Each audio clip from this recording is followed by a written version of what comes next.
Nantungalinde, Paingangal Nandae de Apaile. La Salmina, Lando Silong et Jam, Nokukal Kowondo, et Kajolordon. Onong et Wondi Bemong, et Jati Gibemong, et Moussi Bemong. Aussi, on belandardo Saido, on andi openo parmi nous. Et c'est une dira Samakala et Sobe. Alay Kwati Kontao, la Lando Kala Ordo vidéo do, je sais de tout monde, parce que l'on andi. Fetu bebe wana beboti bedi chonchigo ino jindu de ben kona unube. Fetu bebe no akuneme. Donc a également payé la ta. Ara musite kwandi tingolon tao. To anti jamao. De sikude. To odi susu dore du lagi ne buri selu dale. Aile ande. Ewa mbende do fo ye selu dale ngotu. Kabe ta besusa ala yargo la pay. C'est-à-dire. I pay limitrophe lagi ne besusa ala yargo. Pay limitrophe. Et sous ça, les argoles. Alors, les hommes forts, quand on doit nos femmes, on a besoin de nous. Pourquoi, hier, j'ai demandé l'âge de Bila Cross White, mais on a don jalnori, on a don birdi. On a dit, si God ne l'a dit que vous, si tu as un accord, on a landori, il a eu pose God. Ninkala ko wat don la reni. Sondari befa la beyawa de dossier ludale fok ko gore be bi makko. So landike lo mudale ko dubi je lumari. Walla landike tijjani bo se ludale ko dubi je lumari. On suma be ala nayo. Alors les gens doivent réfléchir. Parce que no wodi yin ko taw koy fami kinni be ko se ludale bari be lawol fi wadu gol komba la ginara no be fena e fus. Hara ko penal be ala objectif fusina bekpal. Il me donne des familles qui sont dans les barils, mais voilà, fala empêcher de me voir golit. D'un, c'est nous n'a pas empêché quelqu'un de créer un parti politique, ni mouvement. C'est nous n'a jamais dit Paul ou Pierre de ne pas créer un mouvement, ou bien une structure, ou qui que ce soit, quelle que soit ton base. Mais problème maintenant, ils ne peuvent pas rester sans ces loudalés. Alors je vous rappelle, hors de ces loudalés, le peuple n'a pas un opposant. C'est loudalés ala pour le ala on doit de la moude. Ça je veux dire ça.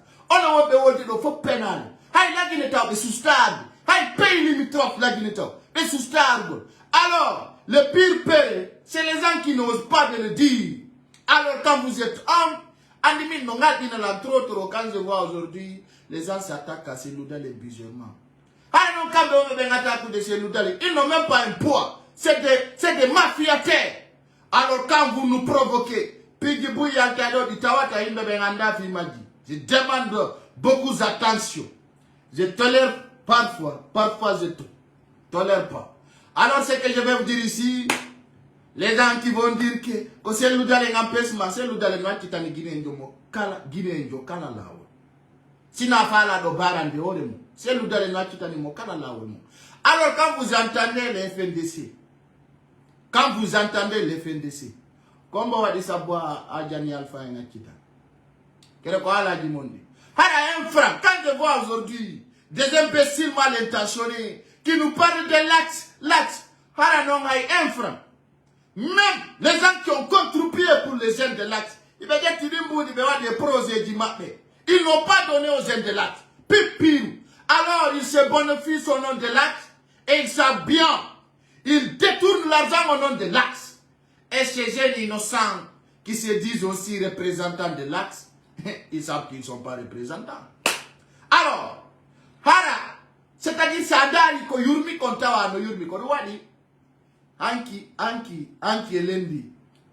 On a vu des images à côté de Carrefour Caporo.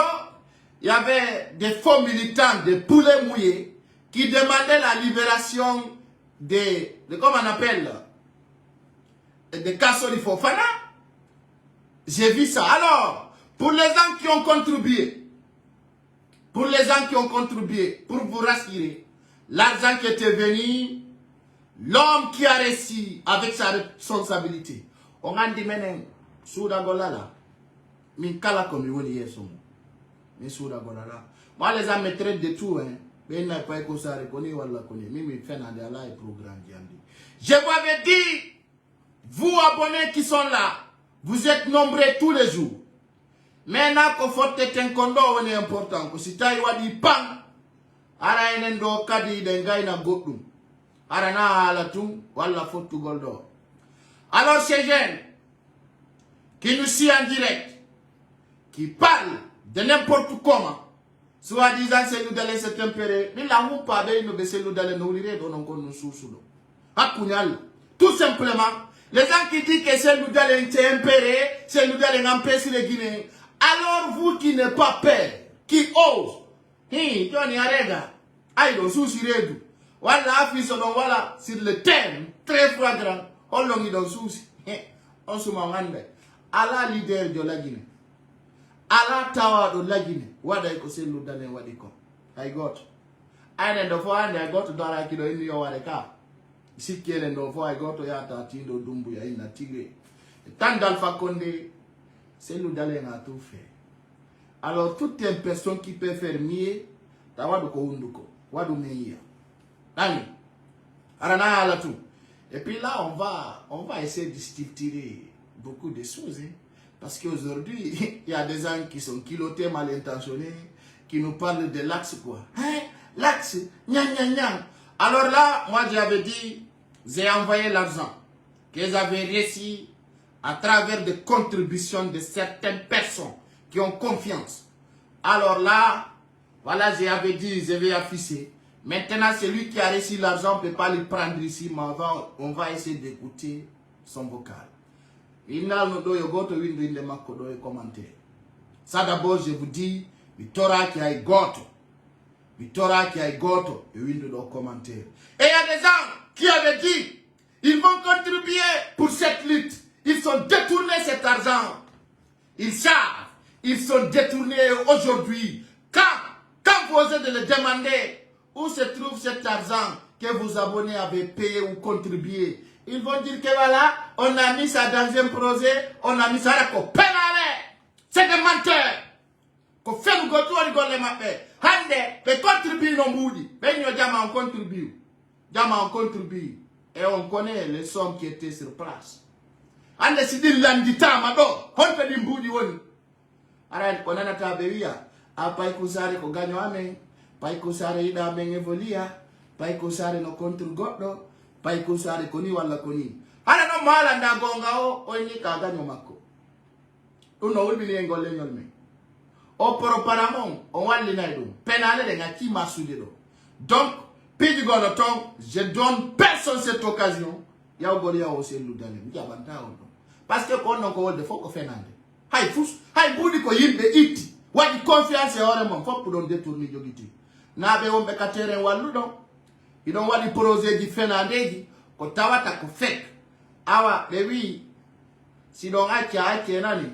Sonjabali non. Isi me yalta niyon. Kwa kuna la kon owali to Facebook on dirait. Jabata di pigi.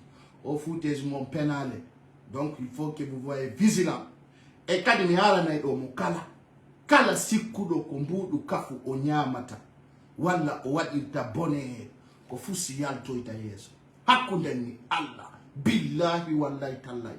Sawi anyama iko jama on Jaycon. Et ore fenande.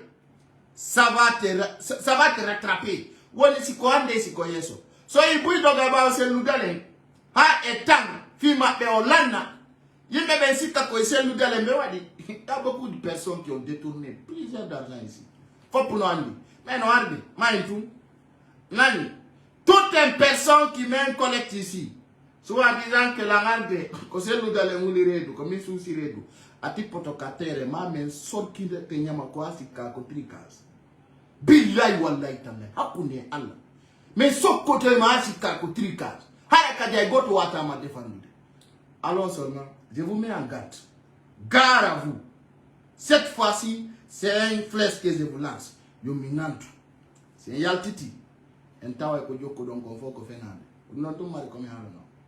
Alors, assalamu alaikum, militants et sympathisants de l'IFDG, Moukala Komontiri. On a que comme une porte-parole zone de l'action. Donc, on a comme il y a un salmino, on a un diamant.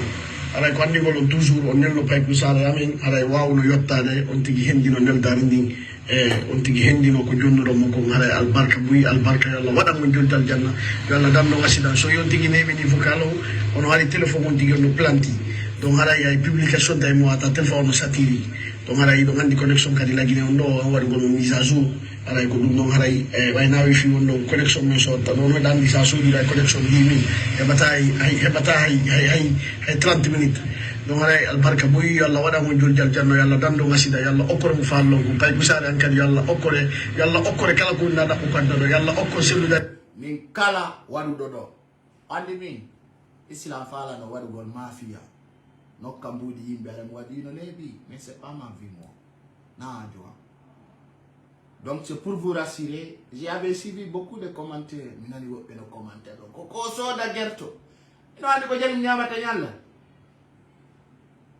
min non tan comment do inde goto ka lamu donc okora yo fobbe torke fatike ba yalla okko selula mu tawa na fay Guinée fu na fay su kenen combattant be onon bloquer be jeune be ko aksto on fobbe do samina do weltana donc ala ittude mo Italie kala wonno fans club be kusare ala fobbe mon do weltana do jalna donc ala merci à vous merci ala nanda ndama ala merci do samina donc ala na weltana on jalna on fobbe mon na lamdo do si tay combat ala ko burtu wakilade burtu jogondirgol wado combat wone wundo wotere merci à vous. Alors c'est pour vous rassurer d'abord avant qu'on vienne sur le terme guinéen ko kala ituno do mbudi mum be yaw no be wi on ko pay kusare ko nyama non c'était pas ça l'objectif c'était un collectif tawdo kadi non ituno de nyande e conscience morale makon arana ala tum ara ko ituno da kon pay kusare kanyu nabu no ha hewti tawi non kala wonno do contribuer do parce que fous wadindira modi soli e jamaa sina dum do o habbi toto vous êtes conscient hara ko penale si nana be na piji yimbe be yara wikulo kala waddo do collectif woni budi woni kala ko woni labbinan jamaa on ko labi post e no ko e ko ko ni yari ni e no ko minnu no onko mini on zende l'action hande be combattude fiyo Jani Alpha e foni kemenge e baylo yaltu kakasu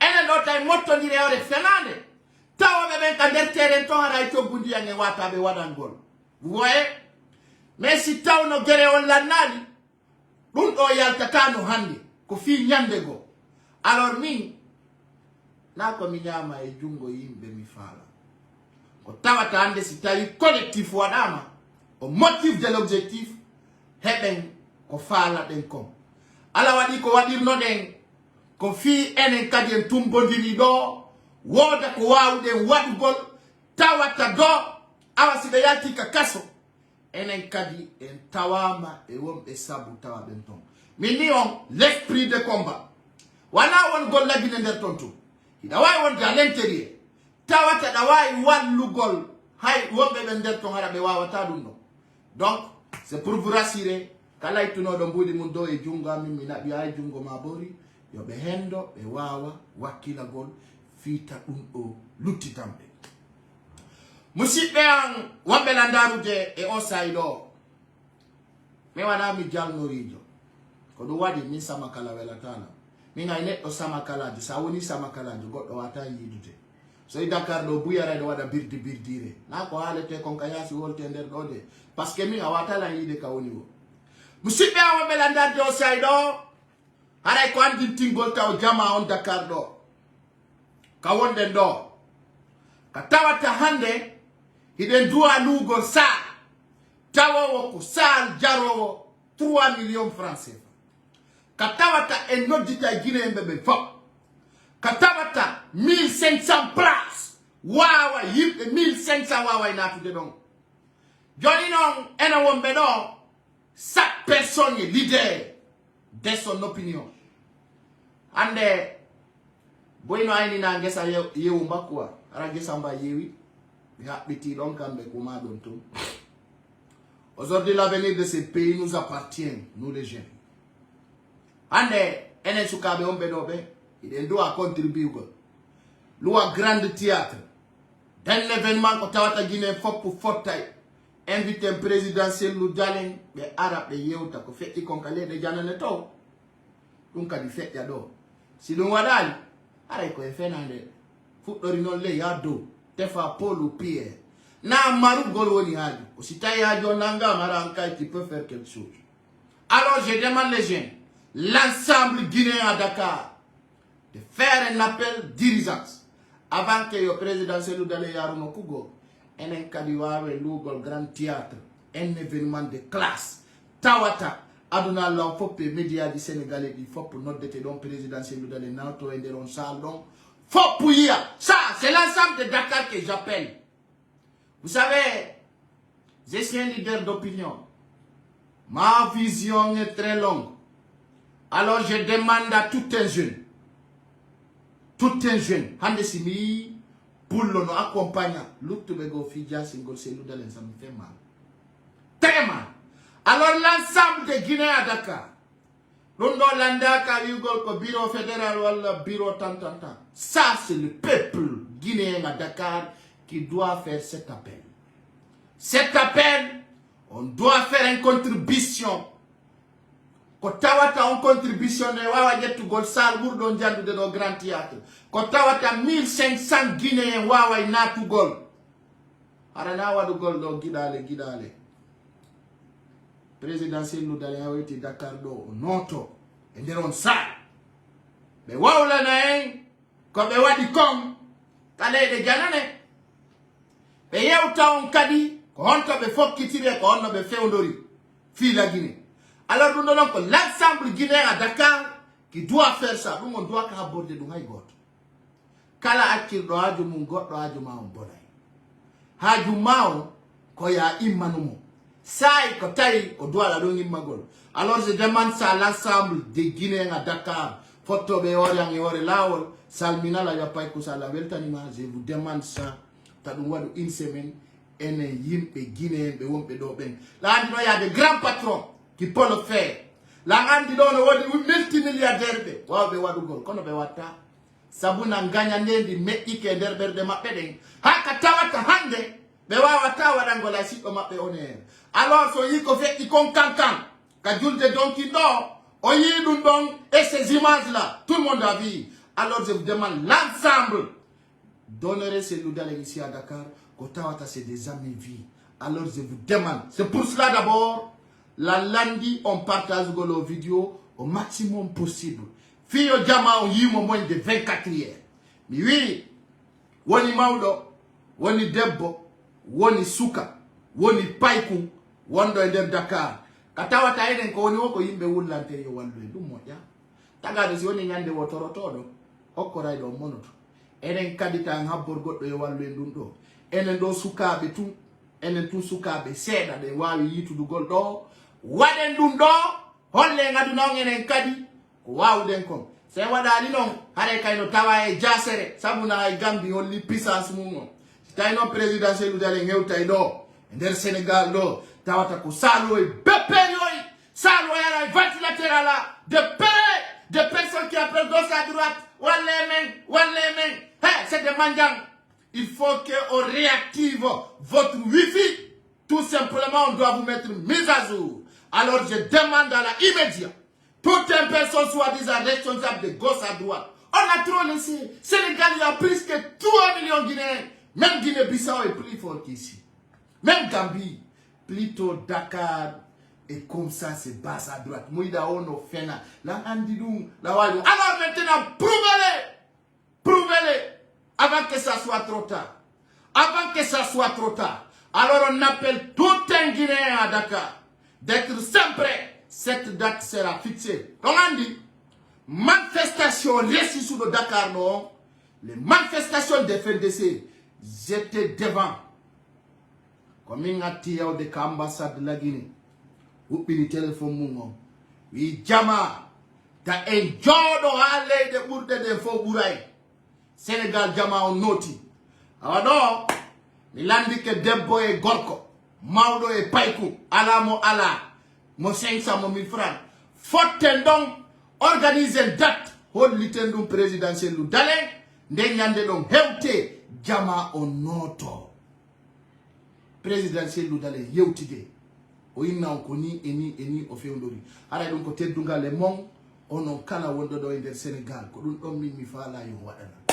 Ko lutti ko habbore yeso o hewtitiɗo e hoore wikkolu tawa no hande si président selludale hewtitiɗo ko tawata taw jama no mobilise hara si Doumbouya yi ɗum taw o diwna e kaw jooɗi to. Mais la faiblesse de mobilisation est faible. Alors je vous demande de partager cette vidéo. Hara lantori dun do moko babbe foppo e der Dakar do tagoto non église. Jette ngon sal don Guinée foppo ara nata jodo kaladi henti. Hara no henti fen jama foppo ya. Hara ko gratuit loué ngon sal présidentiel ludalen ara wada don discours. Hara media ji do foppo noddete si dum wada hara ko yimbe fusta ba yibe. Dare gam. Dare ko fe Ibisaw. Dare ko fe New York. Ndaro Sénégal do ko do bureau fédéral bour do jandude woni. Alors dun na ko holete privé ko il faut qu'on s'impose maintenant.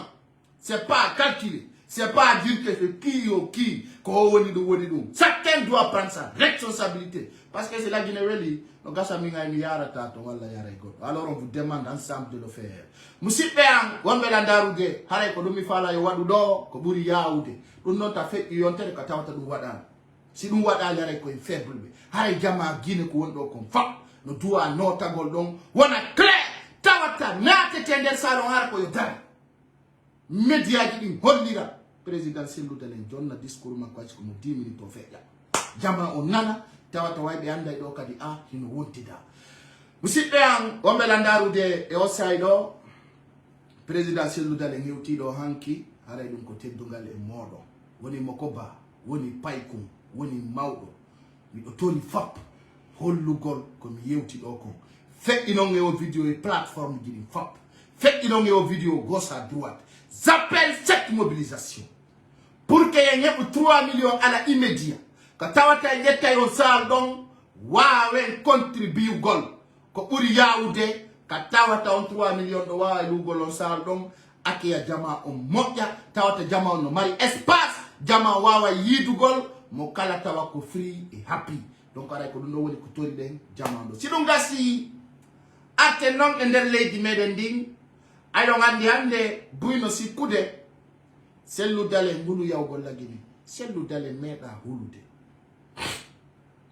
président selludale ko neɗɗo tawɗo ko patient sina ɗum aray no lagine bonino so yi fi lagine no wowlede ko parce que ko selludale woni ka wona ɗo ay siko minnu haray no gonga feeñino ma ko lannata ko lannino kono si Allah hokki leydi lagine comme selludale ko jama o woni conscient andi ton ko haala ton kon e ko ha on to haala ton buyno noddude lan ɗo min minal ko débat ouvert tugoy s'il vous plaît allo oui ça va combo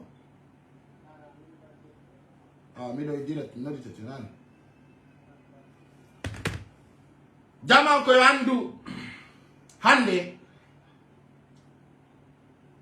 ala tawata ɗum no laɓani guinéemɓe ɓe no laɓani kala wonki no laɓani Mamadi Doumbouya hay e sama kala o wawata nangude selludale ɗum no laɓani guinéen laɓani lagine de l'extérieur à l'intérieur si tawi na guerre ɓe faala ando wodi piiji ɗi tawata hay sa haalade sa guinéemɓe goo no faale comparugol selludale e Jani Alpha no wodi ko kirɗi no wodi ko tawata no wodi ko wowlete no wodi ko eɓɓetaki awa piiji goo mo jinni oyo sendidir ko wolata kon nayon wowlu parce que ɗon faala wolude tun hakkudan e Allah wondiran e kamilu billahi wallahi tallahi na ko suudu selludale ndu liɓa kon nde ɗum kadi ko e hoore ñippo e jeejo waɗi si ɗum deƴƴi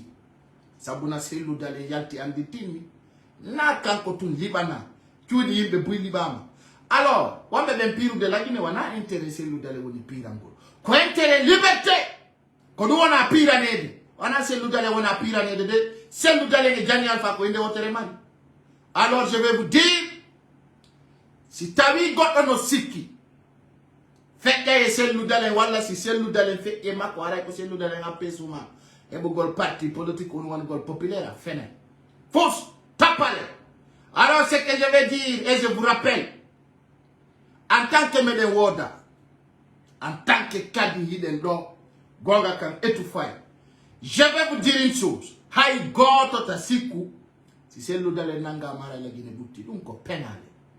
Alors rien n'empêche selludale kadi on andu na huldo mayu gol.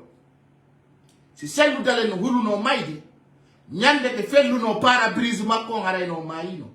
A Tokounou, demandez bien de l'histoire de Tokounou jusqu'à Mamou. Ay parabrise auto de mappe go fusono. Nde hulbe redu ben no wole fi selludale tawaka ederbe. L'histoire est là. Et donc, il y a l'histoire de 2010 à 2020 ou à 2018. Ça va vous parler dans l'histoire guinéenne. Alors, dans ce qu'on fait, il y a un film. Na un film de, on a une poste secret.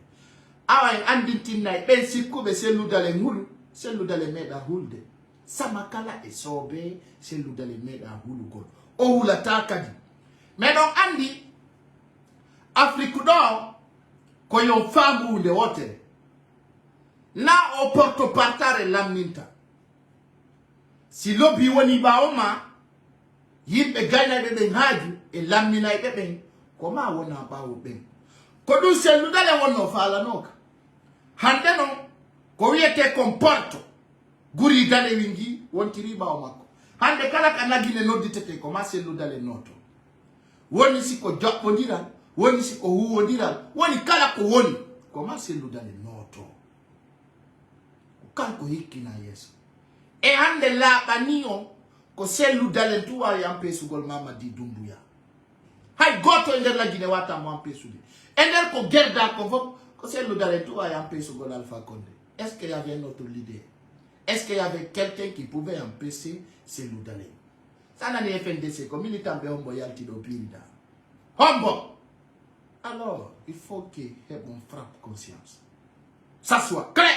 À qui veut l'entendre? Awami andintin na yon onon ben sikube don. Si c'est le dale ya la Guinée on angete taki.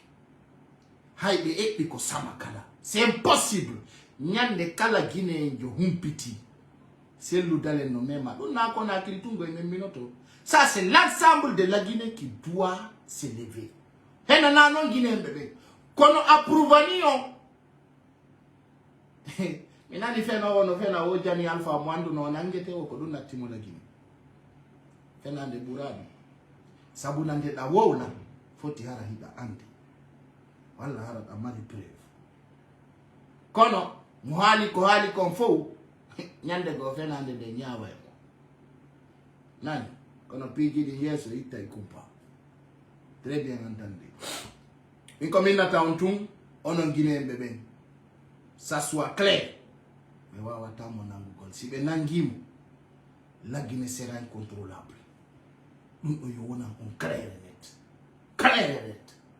Ah, quand on foti, ça pire na pire en bon cause. A bepi gididi. Ha be ya be sans la constitution c'est le dans l'imprésent total. Ha bende nyalande. So nyande o fier Guinée no wolede. Nini ni Mamadi Doumbouya. Himoya nyawli hélicoptère de 8 hélicoptères. Kotawata Guinée bebe nganda fimu. Kotawata kadi den hélicoptère de don. Hide Kandera aéroport 6 hélicoptères no derton. Fekani Mamadi Doumbouya no andi mi pay kusare lang andi. Himo prépare comment fuir en Guinée. Mais ce soir, je vais essayer de vous montrer certains hélicoptères. Kotawata on a chano den Kandera aéroport. Miala kodo wadi la Guinée no yuru. Billahi wallahi ta'ala, je vais montrer cela. 5 hélicoptères. Kodo wadi pidi gonoto mi falta ke halu gol fi manji. 5 hélicoptères nini Mamadi Doumbouya no nyawli dun dong. Jok ini Kandera aéroport. Bus yi hino ngaldi. Je vais montrer cela pour que on va de yude. Hino de do nani. Dare do. Et puis min kala ko mi hali fi CNRD. Goto wawata yeddude. Lande Mamadi Doumbouya konto nyawli de. So yeddi kadi. So demanti si mi adda hay bilan jini fo. De o nyawli. Katawata ko milliard di wujari. Kono si alu sa nyawli ko mi andi tetu nyande be mbakata ma de so watama. Min hala malu you know the law. Oyide. Ouais. De nouveau cargo. Oyide ka. Ero kandela aeroporto. Katawata. Kono mama di dumbu eno kirdala. Mama di mi do jogiti soldat be aben kander terrain to. Ato kadi infectude do. Mi andi tinna yon yibe fala darnugol camp militaire Bambeto. Wana essentiel de, je vous mets en garde. Parce que Boussanda filou. Ko camp militaire be fala darnu de Bambeto donc attaque ko berde. Donc côté dungal Guinée yembebe. Donc côté dungal Guinée yembebe. Partagez dans la vidéo au maximum. Ni mais addi matériel guiding fi darnugol on camp militaire. Tel dungal le monde, hit dungal le monde. Mais addi matériel du darnugol camp militaire. On va amener camp militaire Ender Bambeto. Je vais montrer des images. Katawata, on y a na yore mondo kadi, tawata fusi souda na kion. Alors moi, min pay kusare Ender la Guinée fo be déteste ya be tawa be wawata. Be tawata koma be ndara lam. Komi woni paingal ko tawata hande. Hayka conférence des ministres komi be ndarata. Kandarata kander pale ni be jodi be daru de lam. Haybe be yobi be hilo jodi daru de lam. Il y a plus que 2000 personnes. Alors, quand les 2000 personnes là partagent cette vidéo, ça va étouffer encore de plus. C'est ça que je vous demande. Quand militaire, on a un dernier de Bambeto, on a un pont. On a un rond-point. Maman dit, mais ala neno, kala ko jibuda, nyande goyalta. Là, bana jama on pouy. Dare donani, regardez bien, je vais montrer cela. Et notre aucun militaire, on a un dernier de donc, fi anda, ben fi okadiyon yiou. Là-bas non. Mettez des cœurs pour sécuriser cette vidéo. Et partagez-les. Mettez le cœur et partagez cette vidéo s'il vous plaît. Pour que ce soir, il y ait andou. Oh, babare mappe foko be epi. Marsata. Marsata no fidje. Marsata no jale. Yes. Je vous demande encore de sécuriser cette vidéo. Plus vite que possible. C'est ça que je vous demande. Je vous demande de mettre les cœurs parce qu'ils ont commencé d'interrompre cette vidéo. Alors, regardez cela pour que vous voyez très bien. Très bien. J'attends d'abord de voir les signalisations. C'est pour cela que je vous demande de mettre plus vite que possible. Plus vite que possible parce qu'il fait tout pour interrompre cette vidéo. On va voir non. Donc, il de langue. Alors là, je vais montrer cela. Vous allez voir. Vous allez voir ici avant qu'on arrive. Dare do kangu. Dare mota. Oyi. Quand militaire mo be on dare. Voilà.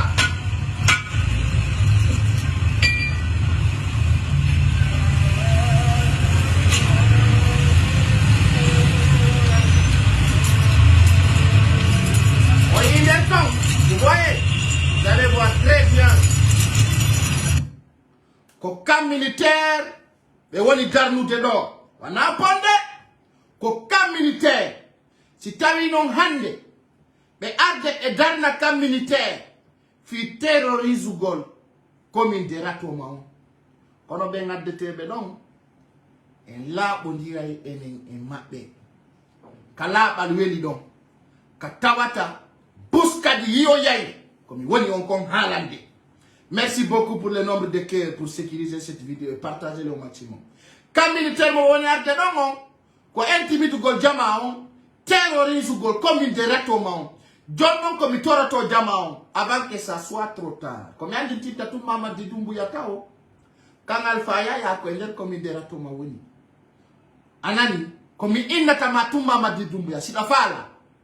Ko inite keso do intaro alpha konde watu no ender komi derato man fo pea kona me wiyo iwayo awa o kam militaire o daro fa ko dum ay tunga fena ni komino billahi wallahi tallahi mama di dumbu ya saya wada do kam militaire mais sunni de te mako ça soit clair pour toi. C'est pour cela je rappelle aux Guinéens ko kam militaire woni wadde don na pont na hôpital wana l'école wana maison de jeunes ko fenande parce que moi ndiande jonas be darni o kaddo parce que o kankadi hibe gollirde mo jemma e nyalorma be adda e do zarde combaje pinkaje hulbinide be adda be darna do yindugol ko hulbingol jama on haray dum ko teddungal guinéen be e nder o kaddo be nangoya do kadi fulbe bus be adda be nada nder do be lando mbudi ko kan jattirdo kan fenandejo kan tawdo ko do berta be nanga bibbe fulbe be jetta on notage be nada on nder don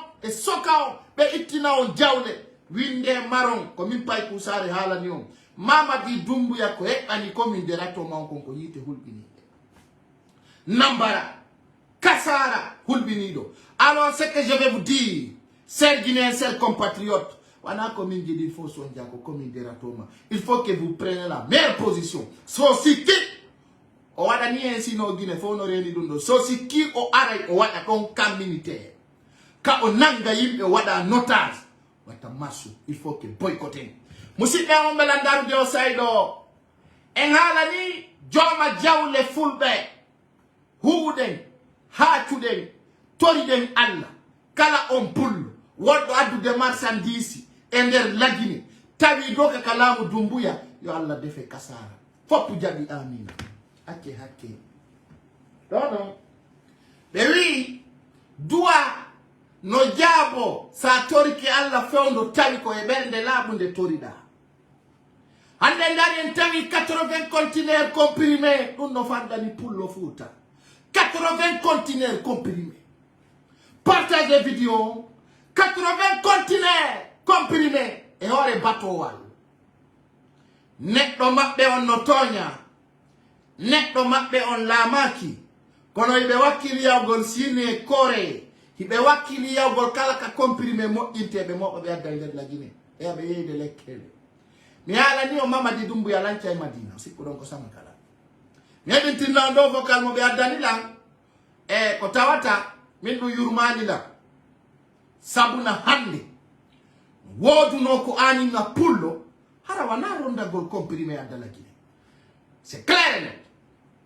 Hande no woduno ko anini pullo hara wana argol soda comprimé de douane ka port, hara no hande no wodi ko anini commerçant pullo hara wana yeygol lekkele kono ayon wi haaju wowlayɓe ɓe wana haaju mum onon ko anini on ko yeeya on wara yande kon patron jango ko miskino ko min haali ɗum si metti on non mi wana min nangi comprimé je mon de naɓi sunnoyi.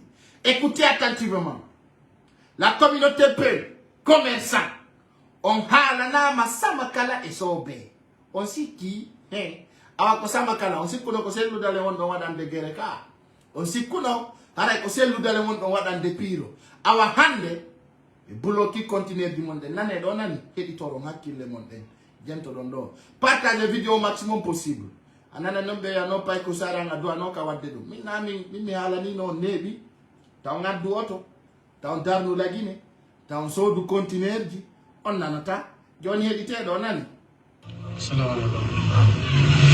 Ina udagi menen ko fani ko gona gar kamen gane menen wangi patron ba men ga lekki do fap do na ma ya ko no yel men me ka porro fap ba yarati fap no crève gade wani no man nade ko no mi ala wala wad répondre fona da gade ben kambe o ma kala justifier ko justifier anda men da ko ni menen kan ko ina da mate mi hewti gade fat man ni mi lawa yo ko Fouta ba anda ko mi jido jonta si wan wa hella 19 personnes ko tongo wala important bien on va entrer dans le cas bon merci. Bonjour. Très bien. Commerçant pullo. Et ora ko satti kon fo 19 commerçants. 19 commerçants. Hakunda yalla be buttina yo hanantondiro. Ay ko min wondon on teddina halamu.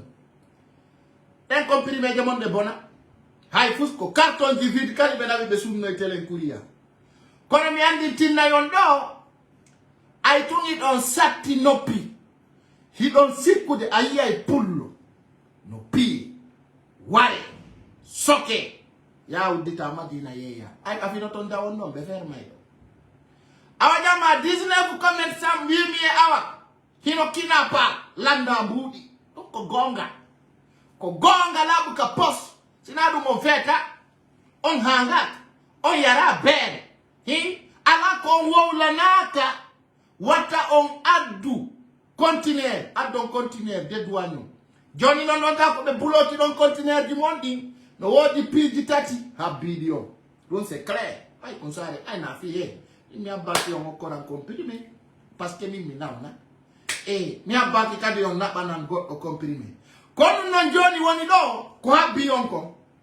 den d'abord on yoba force dum ko force parce que ni ala ni non Mamadi Doumbouya ko hore commerçant be ben o kontuno fi yobugol armée républicaine donc c'est clair andu be ben non andi ndek Alpha Condé la mi ko fop ko commerçant fu be wonno yobude unité ji mabbe o intervention rapide do ko fop nandi o collectif terroriste ko be wanno do ko tawi e Mamadi Doumbouya han on suma Alpha Condé no feni wi gol ko litugol konti terroriste be ko dum wona no yobede fop no andi joni non ari tawi hande commerçant be ben fami collectif maison de commerce ko CNRD wanno ko sur place ko be hebira mbudi buyile TV joni no be hawdanani on be acci taw yawdon sodu don continuer di comprimer ha hen be abdi etti no yaltingol be hawdanani on kadi ko be acci hanelande de wi don o yaltinande o be naba yon justice ka sodu don tombe nabali on justice kande di mon ko tawta do mari autorisation yaltingol lekkiyeya o be naba yon justice awa dono ka justice don piji didi kay no habbiyo yobon amande so yobali be condamna on be kidnappa on be letta on yobon jawle mon be fop ay tum pullo futa sikkino sikki kani hino itenten no ay watigani o yai kwarta kon beppina yondo beppinande sori ay ko ma yobon dum ko forcer sa epika do yi kan ka wondon do ka der kuri un ka be soki on don ibe inu de on don woko yon yobu fi yobe atu fu continuer di mondi si on yobi pipiru ala kon hudabe parce que comprimé on etaka so yobi kadi de sokayon donc ya e ka justice wakile he on dem erde kon ay ko tampini pullo onon ko ni woko mbudi olordo be beppina yo hanan to diro ay tum on wi ko menen gutiti don comme wolan tan ko na fitorta so nanno ko pay ko sare wolan non kon so de ano continuer di comprimé ande be na batano be soka kono ande ko force continuer di bloquer kambe tigi yaltinta yeya kambe tigi sori baben yaltinta yeyi takadi don iya non don hore mo ala kadi don ka kaso ala ko amande kadi be yobinta sina mo 100 millions o ko 50 millions ko du yaltinta on derto un c'est clair jono so detno di mbudi mo datti don wi don hey mena mede mari jawle wakili don finance don zembe be ande ko do wadai no na dum wadai no hara ni ko pullo lani hidon wada ko do faala don nati don no faala don yaltiro no faala kona yon debi no dum sikku don onon hidon jodi awado be beppina yon ngane wolta e fidum hara ko yo yabu be kawore podon noppidi hada yanti na mbudi o ay be feta c'est très bon pour vous sina do ngande na do fioni lagile ala ko mi wona lio onon ngaddo be otoje taw ngaddu onon ngaddo be continuer di taw ngaddu e saktina na yon hanga na ngas tawata fuso ne bata be bloka e turuji di fop ça viendra ko turki kinni yita ngel no arde baw gere on no fuddi na mene woni on perdinde kono woni perdinde hore mo hande peji tati do ngara e gollon no faalira don Bissau Senegal Gambie ko sibbe mon lami do so ari hore teddungal e nedi on golla no faalira don kono so wi ko lagini hakkunde ni alla be yaaba yombe fatina on so ittali jawle mon den sacrifice don fi bonheur mon musibbe an wonbe landarde o saydo nambaraji no fokkite nder sare nde moƴƴa ay ko andinti gollon sukabe ben ka force spéciale be nani yewtere anden buye mabbe watti wongol porté disparu ay non do kan tasimi wolu fo be Mamadi Doumbouya onoduno kapale ko dum ni panique au niveau de CNRD haray ko yete comme force spéciale buye mabbe no dogude min non kala andudo ça je veux te dire tay ko unité force spéciale wonda gento moƴƴana a dogi taille la fala qui était con légitime défense. Son nombre de 30 personnes. L'extérieur. Notre délan, je vais faire une finance entre nous. Puis on va de résistance. Meilleure position, armation qu'on fait, donc on va vous fournir. Ça, je vous dis. Je vais montrer un jeune. Quand Tawata et Mamadi Doumbouya hatikemo, Mamadi Doumbouya, ou l'habiti, yonto kari woni. Et oui, Owaram. Mamadi Doumbouya, ou l'habiti kadien, il a redemandé, honto kari woni. Je vais montrer, j'avais l'image avec moi. Et je vais le chercher. Partagez la vidéo maximum. Mamadi Doumbouya landiti kadi. Kari honto woni. Baby, on est porté disparu. J'avais l'image, on m'a envoyé l'image. Je ne sais pas si c'est dans ce téléphone ou l'autre. Odogi. Baby, Odogi, baby, Omaï. Là, non Mamadi Doumbouya. Odo Mayan. Là, mais je cherche cette image. I don't want that image in Nodudi. Kodouadi, mais la ngandiniye. Yet to my photo macom, fike me wa wongol golmo. Mais comme I don't imagine, il y a beaucoup des images, je ne l'avais pas prévenu là. Fala en tout le golmo, fi wa mo yude. Vite fait, tawata odo, Mamadi Doumbouya non andi, awa, o maya lide, o yaltu le dindi. Donc, les unités commencent de sortir. Là, je ne le vois pas, mais en fait... on a des hounes de water. De tawata ko jama on famu tum. Au niveau de CNRD, puis du bouillon d'erton, ko tawata on wawal di yude. Donc, voilà, il n'a pas d'or. Qu'on a doit qu'il y ait des images de l'info, ou fit avec capture ou bien combo et hombo. Voilà. Mamadi Doumbouya landiti fi unité bedo. Oui, Mamadi Doumbouya tao, mais on y porte disparu. Mamadi Doumbouya ni kono be mai. On mignon kander paletonini. Sauf ina be Mamadi Doumbouya be woni sempre. Sempre. John l'essentiel ko onde John de doko dans ce terme. Ko tawata o unité force spéciale do. Buye maɓɓe no mari sinji ɗi tawata anduɓe ɓen no andi. So yiɓe ɗo e nder leydi haray ɗen tori jama on wallitagol ɓe finduriti fi ñamete e bon condition. Ha wawi ɓe regroupugol ɓe jogiti maire position.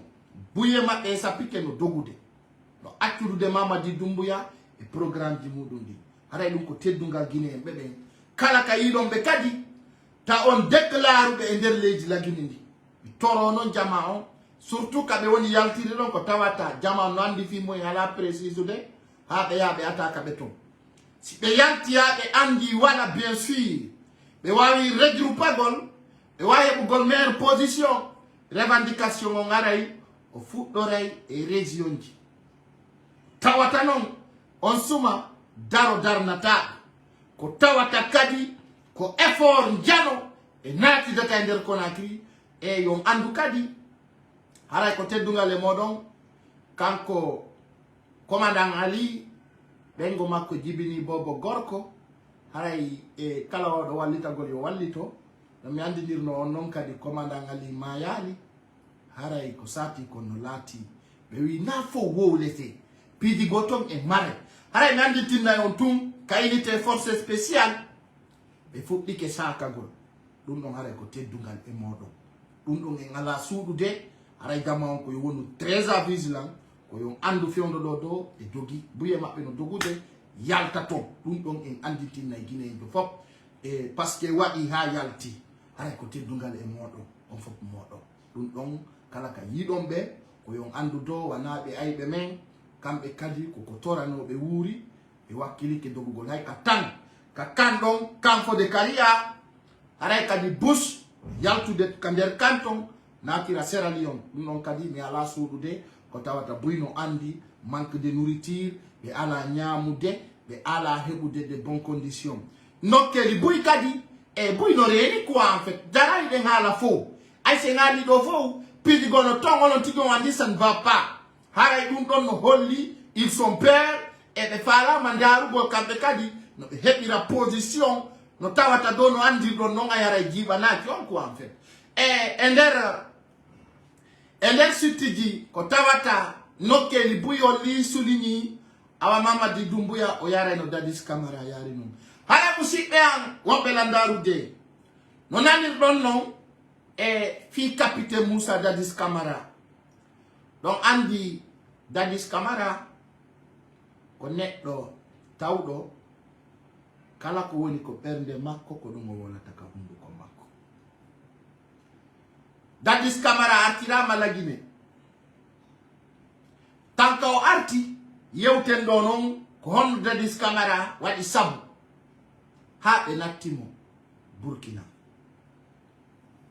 ay fo ino suti piji wonde din fedde de femdo do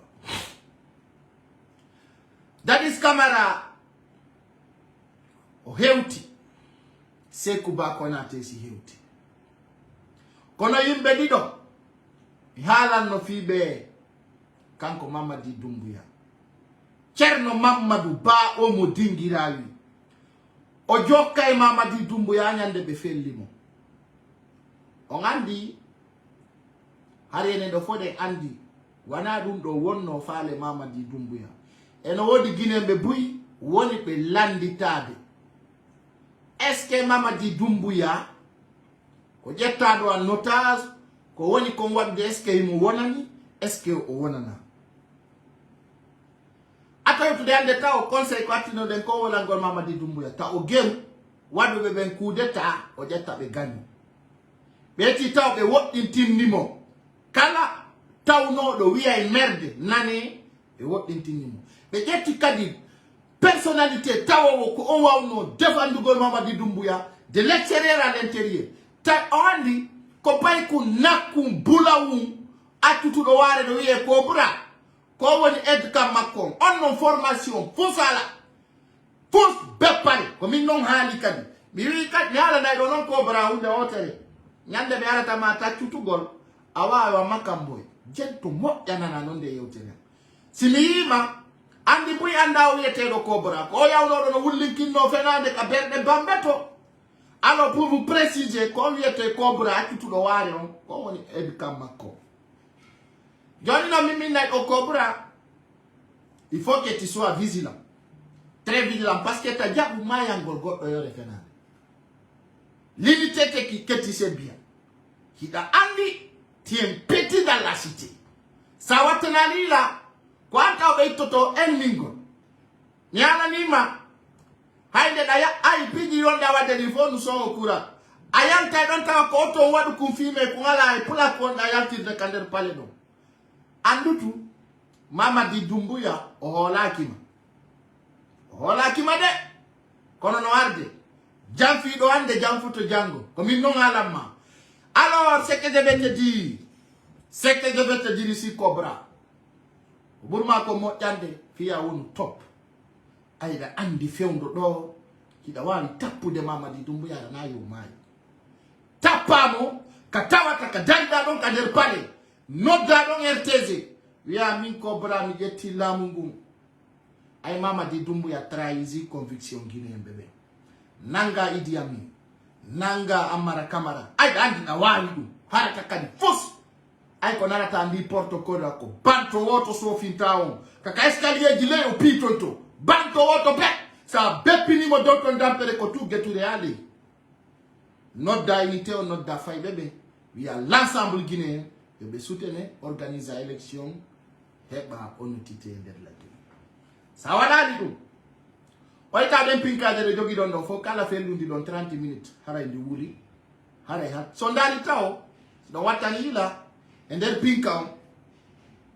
jogade den don fop on tawa gendarme ko den jogiti police ko den jogiti ko même stilti mi do andi non ko mi on ma ko ngalande Cobra si tawi awada banki harda andi ko falada tapu Mamadi Doumbouya hetta lamo da organisa élection ya ba one sa wadali dum la ngandi nder tango do wona porté disparu kam yaali non vidéo ando partage vidéo maximum fi yaw hewtabe alors je te rappelle Cobra ande hida andi problème wondon ka der palé do hida andi kadi ko gore be antum dari ba o mondo hida andi ya des gens déterminés il y a plusieurs hida andi kadi ha won to susu do da andi mi do andi.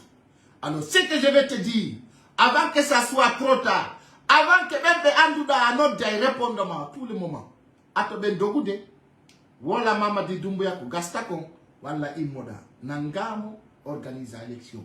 Guinée faut pour wana nama. Sawadi kodim pidi di tumba da sadaka. Sawadali ino abde. Hande ayi hay sandu wa tete dini e hotel andenka.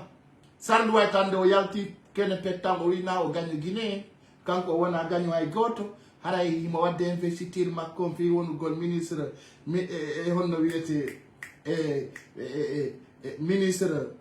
ministre de justice anani ko hadi konka parce que mi ala di Sarl White gonga kam minimo Sarl White ko satti ta jabo ande kadi Mamadi Doumbouya pusa ma eba aide oyo fuddi ke rectifier de ka awa Sarl White kadi mi andin tinte na pièce mi tandamma ko lawol awa ittino ka wolu da dun do Mamadi Doumbouya wotto to mawoni non kadi de mi labante de sa ibi no wujjira fi no wurira wujju non je vais te dire kono itti ka halda ka hala do ka wiuda do na ganyo Guinée andi ayiltindiri mi ala ne no afeta go mi bi do andi ko 39 marda ka paingal hankiwa donc ala di dubi ko tawata hida wayi buskulu gol Guinée andi ka paingal donc ça soit clair pour toi, comment femme na ya Mamadi Doumbouya na dama kanda a perdu confiance jamao ay di problème jonno sari kadi fil tinir go na ganyo Guinée me ngawla ne no bewle de fokintindande marsata ça wadi doy me wata makalini ma ça fait intini me baby ne kadi c'est clair. Alors minani ko yuda na ganyo Guinée kombo non nen no ma ya wadu ko nda ko wadde donc adi kawida do na ganyo Guinée ya andu tu itti do ange Mamadi Doumbouya on sendi li dum yo la ani post dum do mi suuda tama sa yari la wala ngol kadi ko non kadi yarata mi hala ni non kadi minuma c'est clair si Mamadi Doumbouya pusi ma do mi yona aitte da procureur aitama procureur ya andu tu kadi ko be wadi ma do ko paske be ala choix ko adua no do limogé de ala immédiat ko dum do woni ko be faala no be wada do mo be faala ala be tima don be na yo ministre de la justice donc kadi ya andu sa wi don tun awona don no men faalira no ando ane batano hi dum ko ya woni sempre ka woni tatu na ya bo no ande ko Ousmane Gawal sakito ta on poste winde maro ni be propose à Ousmane Gawal deux postes non kay no ande go ko pitu yo metu.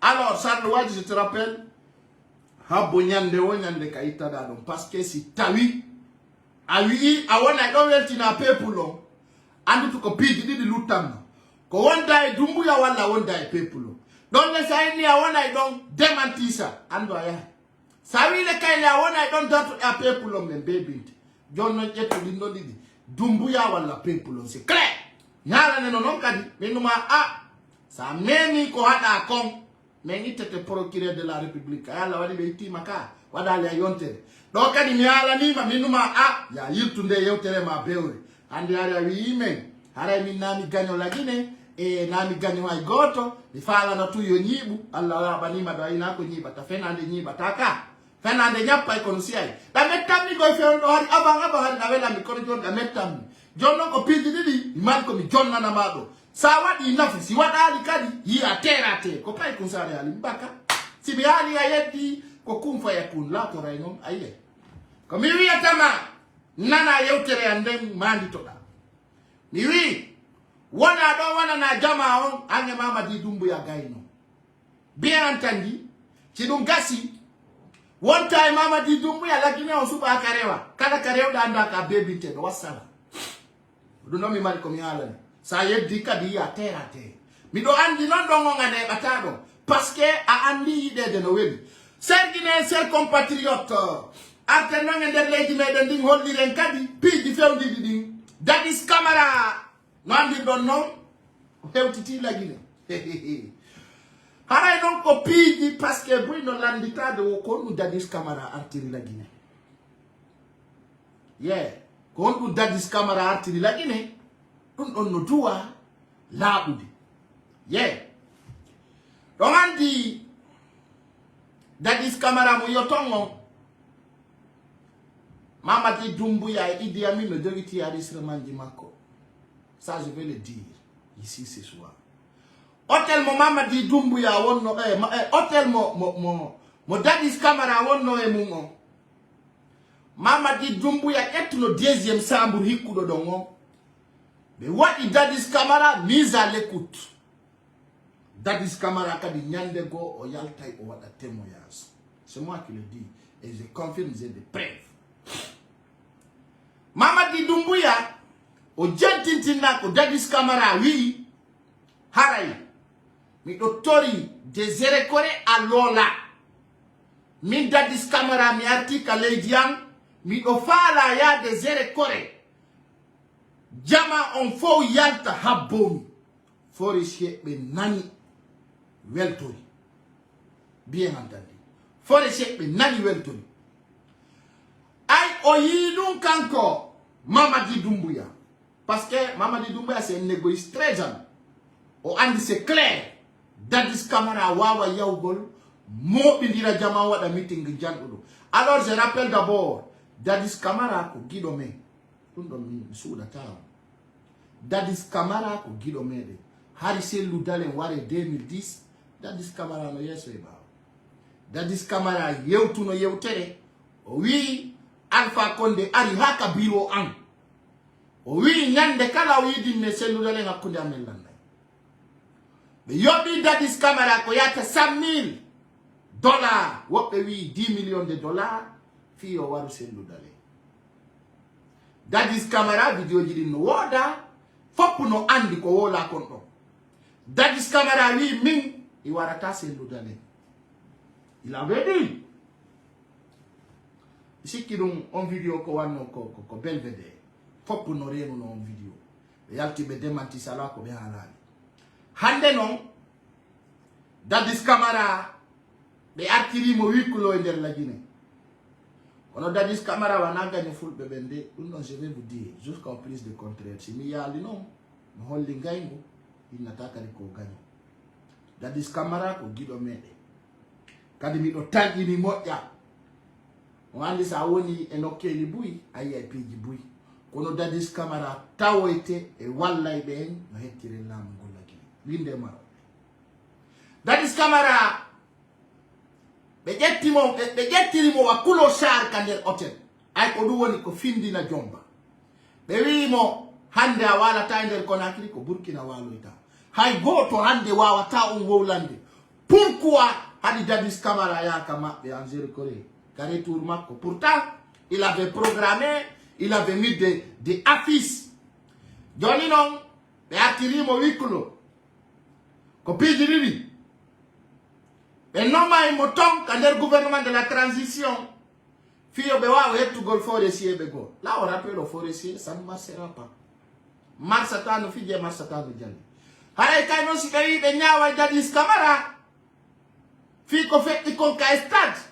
Hara yie nambara bale do won o memina de nder leydi ndi parce que ben way yolla si be wi be nyaawa Dadis Camara pourtant do handi tumba jagite no kander kaso e puis de buri no wodi ko ay kanko Doumbouya o yalto tan non polo jono si be wi be ori na yakille Guinée be ben ko piji di pet be atiri mo ko soit be nyaawa mo wala be no mo ministre dun dole si e tiada di stabilité la Guinée o ettili nyongo halkay Doumbouya. Ça, je ne casse pas. Je parle au nom de Dieu. Wallahi billahi tallahi. Si be etike Dadis Camara nati del kangal faya ya o yanti. Comme il y a dans 2 semaines de halka Doumbouya. Ça soit clair. Dun o yo laban unité ji fop. Yo laban kala Guinéen. O enanta on non. Ko o yira non alhan. Ah baba. nako nako felli kon fo warata haray ko dum mi halanta wonon guinéembe wonbe tombe haray fi dadis camara e yo arti o wiklo e nder yon tere aray na den laba na we di piji di mi halani on do ça soit clair musidbe an yala tafo e mare goddum musidbe an wobe landade o saydo ko meeda nanede nanuden tele Mali Bamako Assimi Goïta ko France yawida ande be wi mabbe kambe Mali jento don nano dekere ka télévision on andi jama Mali Bamako ka fewndi do non en wallini do dum don andi piji gono ton ayara ne den andi en mare kono acce piji din tum wonci tan en jama seeda lawon go ilando on ta wando yi coup d'état no wadira aéroport hare Mali Bamako sattene nden fokkitanibe hande be faala wadugol polémique nder Mali marsata non la do décret yaltudo ka télé Mali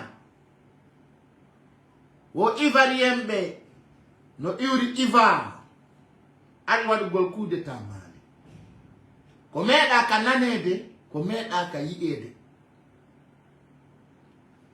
Mali e jama Mali Bamako on neba mahala nede militaire wawata diriger Afrique do c'est clair wata wonde c'est impossible militaire be wawata lamade en nder Afrique dum yo la bankala militaire jo dum na dumbu ya wala o mu Burkina wala qui ce soit c'est clair jabbe take joni non si tawi hande kulol mabbe gol parce que mi ala naw sécurité militaire e mari be faala nangude be kinapa dum woni lagine woni Mali woni Burkina c'est clair parce que hande no wodi militaire be top e tawata Assimi Goïta no faala be nangude kono hebali sabu no nangira komano o yara ni fiyo waaw nangude be ko hande avion wa iwrata Côte d'Ivoire hara no sadji yimbe wabbe pinka be tiporo ka aéroport ko fenande kono hande fiyo nangube be faala nangude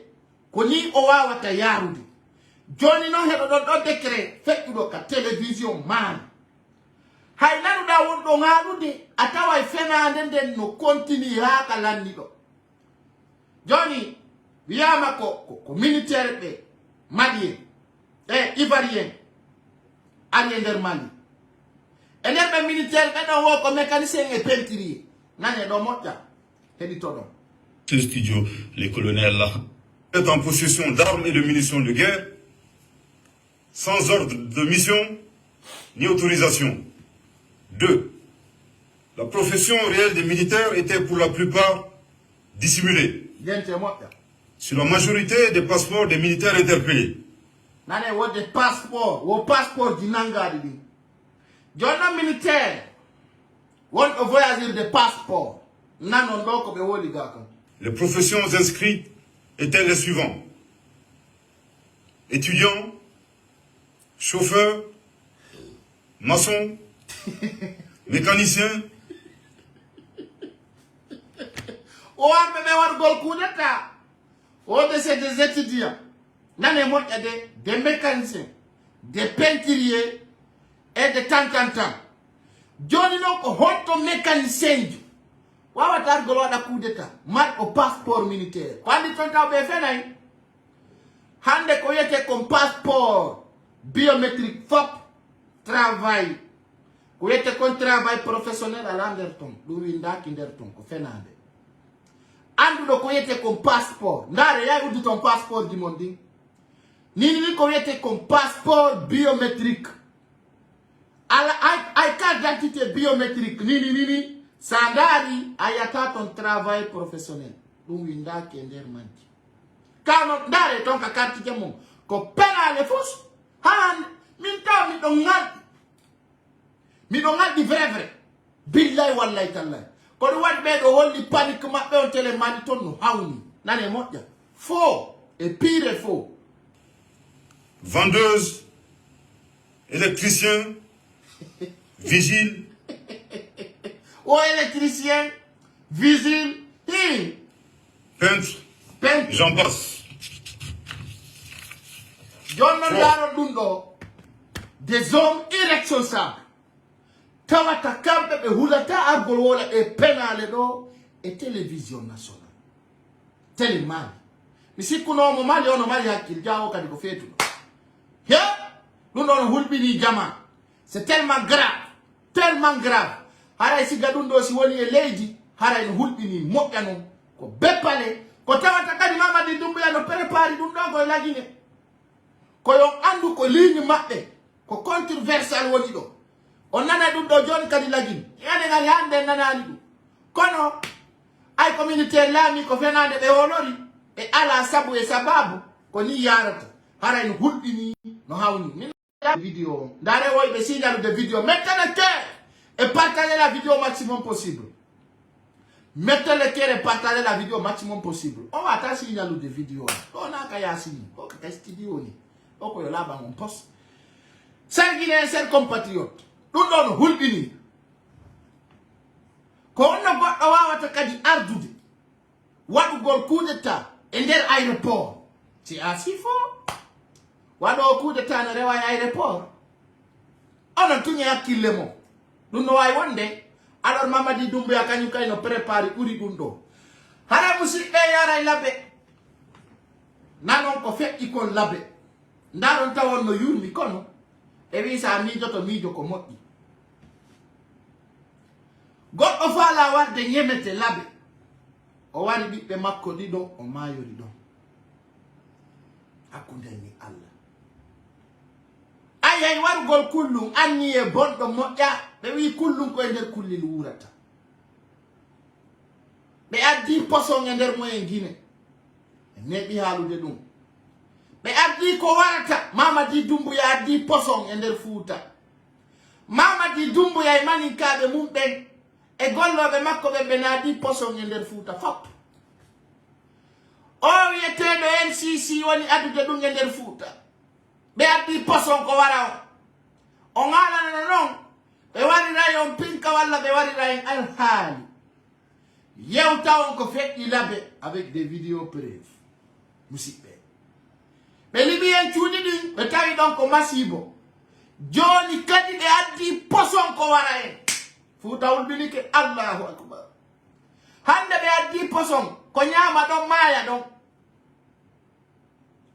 nyama don maya don ko dum be addi e nder Fouta Alpha Condé en saluno bombuji e nder Fouta pay ko yahi mayi ton fono andi oɗo joni ko stratégie cyanure ardanien ko wiyete ko poson deuxième poson on e nder aduna on ko be addi e nder Fouta précisément labe awadama koma to famo ndiren nanon ɗi yewtereji amen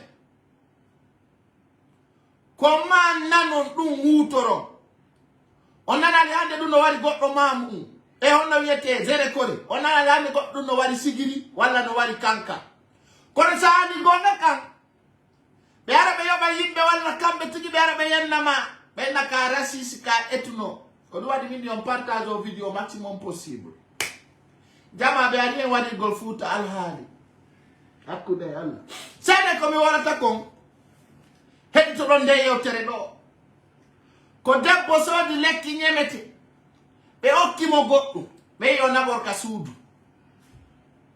o debbo ko nu waɗi ko ƴettugol o poso hibba e nder suudu ndun ha ka faalaɗo o ƴetti goɗɗum o sorni ka ley matila o ƴetti ɓiɓɓe makko ɓen o wallini ka danki o waali weeti bimbitay ko fure na balɗe maɓɓe lanni de ko Mamadi Doumbouya wari ɓe seede noon ko haalete ko Fouta boni Fouta hulɓinike Fouta woni la hawla ɗum ɗo ɗo ɓe yiɗa wowle few ɓe yiɗa ɗum ɗo wowle eyle ko ma wowle ko waɗi kon ko ma wowle si tawi hande ɓe naati poson ma ɗum hande ala ko naate wargol ndondi wara ñemete hono woni ɗum nambara haray Fouta on nawna kono sodoto lekkele naado so wonciti cuuɗi mon ɗi haa ɗi laaɓi boyi hi on soodi seltosi on pompi nder ton ñemete yarata kono si a saltidi a wara e hoore ma awa joni a pompi fi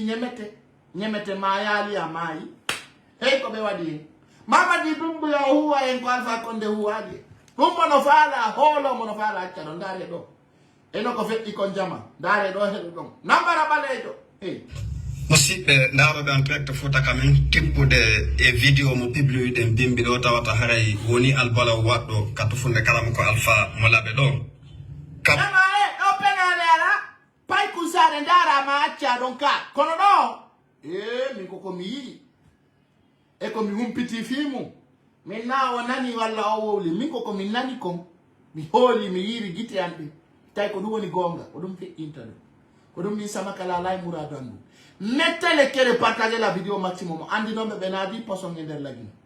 Na 10% Mamadi Doumbouya 10%. Hey. Dare dona. musidɓe ndaroɓe en direct fouta kamen tippude e vidéo mo publiɗen bimbi ɗo tawata haray woni albalaw waɗɗo katufunde kalama ko Alpha mo laɓe ɗo ka buylandidi yo en ndaaru sifa produit wonɗo sabu ɓeɗo yimɓe tato ka andintinte jamaji ɗin haray produit on wona wonɗo e paquet sakko anden ko sifa honɗum e paquet ko comprimé je ƴawneteɗe jonne on tigi tunninani haray la ilaha illallah muhammad rasul comprimé nane moƴƴa de comprimé e yiltitino e chef quartier konkola on ɓe sifani en hani hara en andintina jamaji ɗin ko kañum e comprimé je ɗen woni e kum wuuso hum e kum sachet on ko woni ɗon yiwde ɗo ko kañum jonde comprimé je ɗen ɓawtiɗe yosude ko kañum woni ɗo no ena 10% e nder Fouta ɓetti sifade ha feƴƴiti keerol on yafoto assalamu aleykum ceerno Aleykum salam.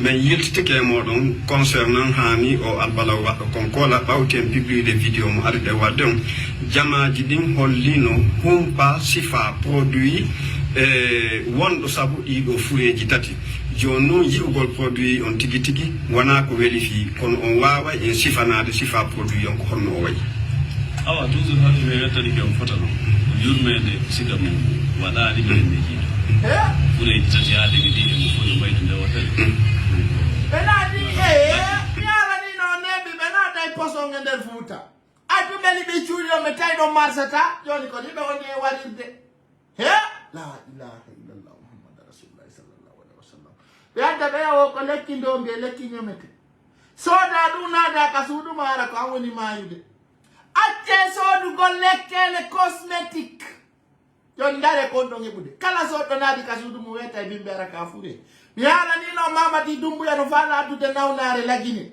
himo faala addude nawnare fi honɗum fiyo jama on yeddutu ko wiyete kon transition e nder lagine ara ko ɗum hillete o yi nambara on goɗɗo haalanayi on hunde ƴetton sama kala ayono sama kala iwata e mo Mamadi Doumbouya o addani fulɓe ɓe nawnare kala soduɗo comprimé yadda on joni ɓe nan ko nawnare penale fus firta jama on wowlu fi élection walla transition ko ni Alpha Condé addirno Ebola haray ko renagol kadi ɗo tato maayi woɓe yinude ko virus kala ka virus yaltina tana haali aray non ko ɗo ɓeynata loni ONG union kaari banque kaari walle men fi lekki jama on maayi ara kamɓe walle hara noon yiɗon jenti ko men woni on kon wolande bimbi e kiikiiɗe jemma e ñalorma waɗata e nder yontere nden ko nde wottere watta mi waɗali vidéo ñande o miɗo andintinna o fi Mamadi Doumbouya e tanaji mum ɗin eyno noon ko huwi en ko eyno nambara ɓalejo mo waddi o hino Mamadi no wulɓini gaddi ɗumanno lakki julɗo aɗa nagi muñike yiyande o produit mo ɓe gari ɓe yii ɗo ko produit comprimé de fatayde ko ɗen ɗon ɓe yii ko o waɗi andi jama on ko ɗen comprimé je ɓurata ƴettugol Fouta ɓeya ko lekki pali he sa yari hara ya yari may demande ɓeya ko lekki pali comprimé de fatayde ɗe ɓeya ko lekki ronkere sa memi hara ya maayi Mamadi Doumbouya di ko warata e nder Fouta ten oɗo no ɓuri Sékou Touré la ilaha illallah muhammad rasulullah sallallahu alaihi wa sallama Mamadi eppiɗa hulɓini e ja Mamadi ko hulɓiniɗo ha hawni ha hawni dara ko wi futa waddi lekkele warayde kala memu do comprimé fatayde aray la euro sorwa ala yotti non c'est fini hein terminé you know den ɗon ɓe yi ko wallina kadi kuutu woni si ɓe wallini jaga si woni seeɗa transforme to wonta kuutu si gayni ɗumannaade mais si tawi woni ɓe wallinde fewno ɗon odere ko seeɗa seeɗa yaltide kono ɗoni moncorde noon ko ɗon odere intoxication o ɓeydota koɗen ɗo ɓe wawi yiwde kadi e kuutu maɓɓe ɓe holli ɗen no haydinede saara nde ɓeyde ɗen ɗo waray kulloe ɓe yeeyde ɓe ɓe ɓeddo gatata cuuɗi la ilaha illallah muhammad rasulullah. Quand nous non, on avait tout dit, maintenant vous commencez à voir les conséquences. On vous dit qu'il y a une nambaragini. Mama dit Dumbuya huwa ekwalva konde huwa lisoita. Nambara hulbinido. Jono kofuta be adirirundo. Si be yanti nido dona una defenande be fena fus marsata. Mama dit. La ilaha illallah muhammad rasulullah sallallahu alaihi wasallam. Et puis on hulbini. Et ja na mere hida baudi. ɓe humpiti woɓɓe gono waɗa de ka cuuɗi kono ɓe soka cuuɗi wono dees usigo ko naata onen ɗon comprimeje ɓeeɗo waɗi an ko honno ƴettirta poson waɗeteɗo 2 jours e nder suudu hara natta nder ton an uddita ɗum waloɗa a feetu awa a wari ñemete ha maayi ɓe waali ɓeɗo woɓɓe no holla hayɗen compriméje kadi wondema ko lekki doomi e ɗum fof ɓe haala e kamɓe yeeyoɓen kono en yiiɗo compriméje ɗen no ɗe yoosiri noon en yiiɗe ɗo e nder sase mum e nama e nder mbuusu mum kono tellement ko yoosande majji on kaani a ronkay anndude hay siko daneeje e siko ɓaleeje e so tawi woni ko boɗeeje tellement no ɗe yoosiri noon e hiɗo kaani en anndina e jamaaji ɗin ko ɗen compriméje tigi woni ka nder mbuusum ɗo kono tippude kadi e ko woni luuɓude ko hawni kon e waawaali firtude mbuusu on holla jamaaji ɗin conndi ko woni ka nder mbuusu ton kon artee ɗum ɗon seeɗa effectivement ko ɗon woni compriméje ɗe mbayɗe yiyama kadi waalinoɗo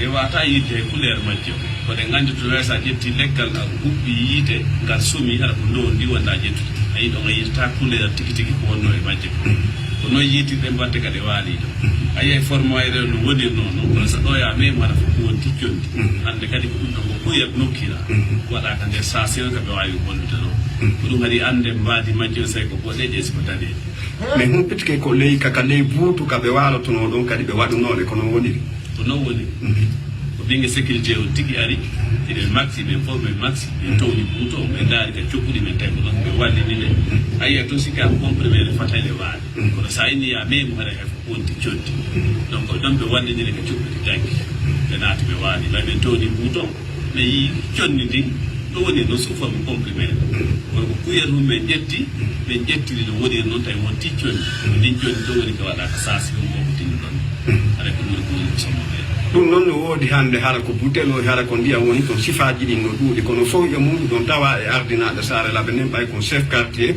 goɗɗe quartier ji konkola ko honɗum marɗon ko toroɗon hannde autorité ji ɗin e jamaji ɗin fi yo ɓehe fi ɗum ɗo ƴette hara wattaɗi en tori autorité ji ɗin ɓe jama o fof ko wattan siga ɗi produit jonaɗi haydinere siga ɗum ɗo ta goɗɗo yiw tum produit no haydine ko lekki doomi ko lekki sonsoji ko lekki ɗum ɗo ɗum o anda ɗum o mum o ƴetta o utilise donc min torike autorité ji men yoɓe wallito e ɗe comprimé ji ɗiɗe no haydine ɗo siga ɗe lekkede tawi ganda saabu e golle mum ɗo itawi ɓe ƴet ɗum ɗo to utilise en torike ɓe vraiment dongugol ɗum ɗo kala yiraɗo ɗe comprimé ji ɗo nanguete o waɗe kaspo si Allah lanno jaɓi ɓay en tinino ɓe sifoy en andiniɓe jooɗi ɓe ka makitiji par ce que ɓen ɓurtude jindiɗe ko nder yenguema ka rewɓe jooɗi to par ce que andi ko ɓen noon ɓuuri welde ko ɗum eɓe jinda hakkude maɓɓe to ɓe nani ɗo ko lekki dame ko lekki sonsoli ko lekki doomi ko ɗum ɗo e ɗum ɗo andi neniraɓe e bandiraɓe piiji ko kamɓe ɓe yiye tum ɓe sooda ɓe wawata andude ko honnum ɗum ɗo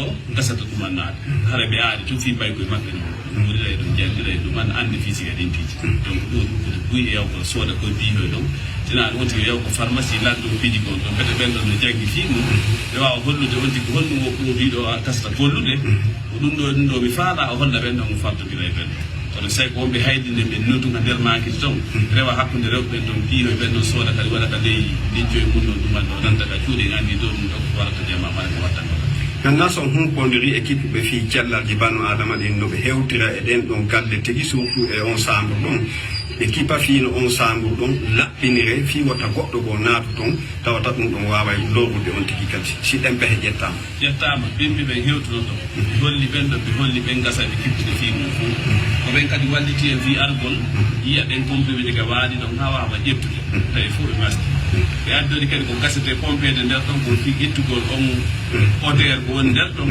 ɗum ɗon kadi fof ko pompa ɓe yamiri ɓe ɓen soko sundu saabi ɗe ɓen jogui ha yeru tiguire ko ɓe jonni kon aɗa gayni ɗum wannaɓe transport onde ɗowde intoxication ko woni nder ɗon anne tine mo namakita min ko ceerno abdoulaye drame chef quartier pompa on jarama battane ko laɓɓinan ɗon jamaji ɗin fi nduɗo murata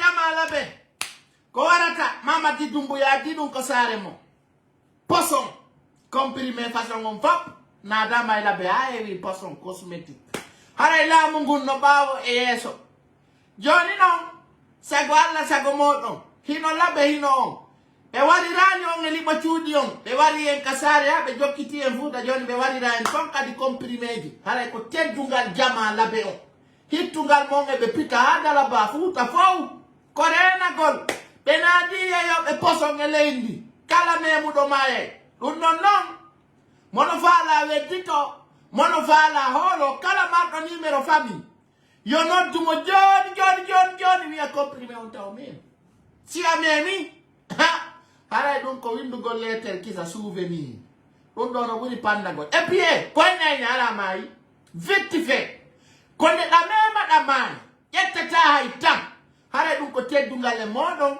ko laamu ngun Mamady Doumbouya woni ko addi ɗum ɗo par ce que transition no fewndi o faalaka immagol ka laamu joni noon o addi poson e nder Fuuta jama on hilno e maayugol o jooɗo ka laamu ara fi élection wole taake haray ɗum ko teddungal e moɗon jama en heɓi poson jo wiyeteɗo Mamady Doumbouya nambara haray mawɓe Fuuta tore Allah ko ɓuri yawude yo Allah itto e laamu heña sina ɗum ɗo haray ko yiɗon woɓo ɗum teddungal e mon nambarajo hara jama ɓe hokkitirde jawle men ɗe mbuuɗi men on hiɓe hokkitirde holla on ɗo noon sabu nalannaali ko information ɗo sakkitoto jonnugol haray mi holla on ɗo hunde nde tawata Allah waɗi Mamady Doumbouya o yaltini jawle ɗen mbuuɗi on ka caisse noir himo hokkitirde ɗon noon mi tori yo jama on partage fiyo Mamady Doumbouya andu awalan andi mbuuɗi ko wona ko heɓede mo hokkitirde jama ndaare ɗo ndaare ɗo moƴƴa o yi mbuɗɗi ndaare moƴƴa biyeji 20 000 o yi mbuɗɗi hinoɗi o yiɗi ka partage au maximum possible o yi oɗo ko Bassirou Diallo ɗi hino ɗo Mamady Doumbouya o yi ɗo Mamady Jordan Konde hino ɗo protocole makko e hino ɗo Ammara Camara o yi Ammara joni noon e nder ko ɓe gerata kon hiɓe haɓɓiti wonɓe ɓen tirude photo wona yo tiru anda ɗon hay ka nder ka ɓe juuli ɗon pay kusare no naɓuno influence ɓe nder ton ɓe tawata Mamady Doumbouya ndaafiɓe ndaare ɗo no ndaare no ɓe tiririno photo on ɗo yi mbuɗɗi Bassirou Diallo no jogitiɗi hiɓe saka kaɓɓe min noon na ɗe mbuɗi sama kala kaɓɓe mbuɗi goɗɗum ɓe jonni premier imam on Faysal o wiyeteɗo Saliou Camara e makko baɓe buyi sikkuɓe mi anda ko woni kon feƴƴude nder ton eyno ndaare o yi Bassirou Diallo ko pumpuru min yo pumpuru mbuɗi ani mi anda monta on ko jeeyi ko ɗum ɓe woni ɓe yaltude ɓe sendita woɓe ɗo koɓe mippu saare nden koyo duwanoɓe fino ɓe wonira kalamu haray ɗum ko teddungal e moɗon hittungal e mon onon jawma jawle komi holliri on ɗum ɗo ko fiyo feeñan on yiyo ando Mamady Doumbouya o jooɗaki de o jooɗaki sama kala e soɓe ndaare hakkude mo Allah pumpuru jawle ko wona hokkitire ndeyi pumpuji ko nouvelle alpha ko ndeyi pumpuji mbuɗi ndaare moƴƴa o yi biyeji 20 000 hino ɗo la waɗɗo courant mi postay ka pendant fiyo yiw wawo seeditagol andi ton menen ko source claire men jogiti wana source ɓoylo ko ɓaylaka wana source birdi alors Mamady Doumbouya maintenant andini mi ala ɗi mo faala sodude guinéen ɓe ɓen il veut acheter les Guinéens avec l'argent Mamady a gengi dam hakuna ni alla ndare ya kali si dimele oye himo jonnu de ordu no be senditira oyi regardez bien dum do ko nyande julde ndare modja ndara tawa non dum do ko fulbe futa on yettude mbudi 1 milliard 6 milliard jonna ona ba o sakita jonnu do manyamu da o komando to ma ala shwa bare wanataka piyete awadun do holli hino hawni hino hulbini hinde eyno jama Bassirou Diallo kadi jogiti o yi e hino anana ta mediaji di no wala fi dum do parce que be ala di image ko dum ni on partage au vidéo mediaji di na di fo hendo regardez comment ils distribuent l'argent regardez cela na lawol na hôpital na ndia na kura na santé hulbini ya hulbini hara no jama dum do heewi kasare meden heewi tef heewi sare kona kirinde hara yo suka do boy be fala mo menasude fitum imbe buya danilan dum fitum mo wadi di photoji do ndare sare kona kiri oto ruttu jama hakkude mo nge Allah nyande julde hi dare do haji jama odo be fala mo menasude tout simplement parce que il me poste di photoji do ele ko gonga hakkude nge Allah garanga fena kono kala wawdo no wawda ni anti e santi menase ndare capital hakkude mo yalla no danela Ousmane Gawal wara obbi salte jama goddo wona lagine ronka nawnude hakkude mo ngi Allah regardez la capitale guinéenne la ilaha illallah muhammad rasulullah sallallahu alaihi wasallam jama do ko parfait do drang ngi regardez cela c'est un azoué nation noble très noble ndare hakkude mo ngi Allah sare koda kiri de jaba watto da base tala ko ndi luri do jindata regardez Guinée Conakry en direct, la capitale la plus sale au monde. Regardez hein nana nongo on wala do tout va bien, la capitale la plus sale en Afrique. Regardez appelez-moi les communautés nationales et internationales, ils vont voir. On a une lutte de contre les maladies intoxables. Regardez. Ça rende la ilaha illallah muhammad rasulullah. Hey jama. Hey sare Conakry nyande julde. Capitale Bourgangal saltude eder aduna on ko la Guinée. Conakry. Hey jama. Pumpuji. Hey. Regardez ça.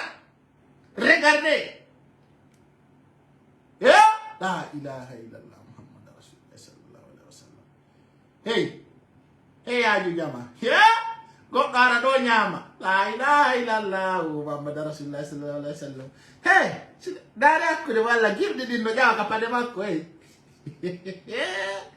jama. Sare. Capitale Guinée. Regardez, plein capital. Regardez. Nana non beno wola fi conseil des ministres. Capital jama. Regardez ça. Bizarre. Étonnant. Délinquant. Hulbinia. Jama. Comment vous trouvez ça? Dans capital akudu mo yalla jama. Conakry. Regardez. Gara jonta parfait d'ordre mo ko do woni la ilaha illallah hulbini de sar nden no salti di trop men hare dum ko hettungal mon teddungal e mom dum do mi marno ko mewtina on ka kikide do hare jama noddidiren fino jettiren grand théâtre on waawen organise gol don ko labay ko moddi nodditen présidentiel du dalen e yewta en piji buy je vous embrasse, je vous aime. Ay tunda mi jogondo ha weta la ngandi jaman en tant que mi do hare hidon do on ronkata on habata. Merci beaucoup de partager. On se retrouve aussi demain à 20h si tari Allah on jabi harata jama on yedjutu fi Bataclan on le 16 de ce mois fi wadgol gisse fermé ka Jani Alpha. Je vous embrasse et je vous souhaite une excellente soirée. bye bye.